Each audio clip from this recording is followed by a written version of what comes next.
জাতীয় নাগরিক পার্টির কেন্দ্রীয় সদস্য মোহাম্মদ ইমামুর রশিদ ক্ষুদ্র উদ্যোক্তা এক নারীর কাছ থেকে ৭ লাখ টাকা নিয়েছেন এই সংক্রান্ত একটি ভিডিও ছড়িয়ে পড়েছে সামাজিক যোগাযোগ মাধ্যমে।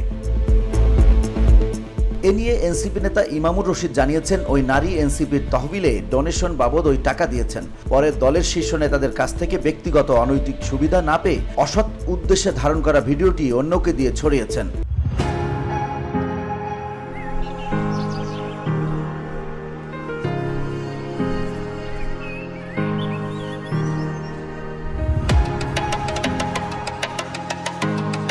তবে প্রশ্ন তুলেছেন গণ অধিকার পরিষদের সাধারণ সম্পাদক রাশেদ খান। তিনি বলেন, আজকে নিশ্চয়ই একজন নেতার স্ক্রিনশট লক্ষ্য করেছেন। এক আপুর কাছে নাম্বার চাওয়া হচ্ছে নতুন বন্দোবস্ত, এটা কোনো সিস্টেম যে কোম্পানিগুলোকে কল করে পার্টি ফান্ড চাওয়া। এ সময় তিনি প্রশ্ন ছড়িয়ে দিয়ে বলেন, বড় পার্টি ফান্ড কি আসলেই পার্টির ফান্ডে গেছে নাকি নেতার পকেটে গেছে, সেটা নিশ্চয়ই তদন্ত হতে পারে। সোমবার দুপুরে সামাজিক মাধ্যম ফেসবুকে নিজের আইডিতে দেয়া এক পোস্টে এসব কথা বলেন রাশেদ খান। পরে তিনি বড় পার্টি ফান্ড কি আসলেই পার্টির ফান্ডে গেছে নাকি নেতার পকেটে গেছে প্রশ্ন তুলে তদন্ত হওয়া উচিত বলে মন্তব্য করেন। VOD Bangla news desk.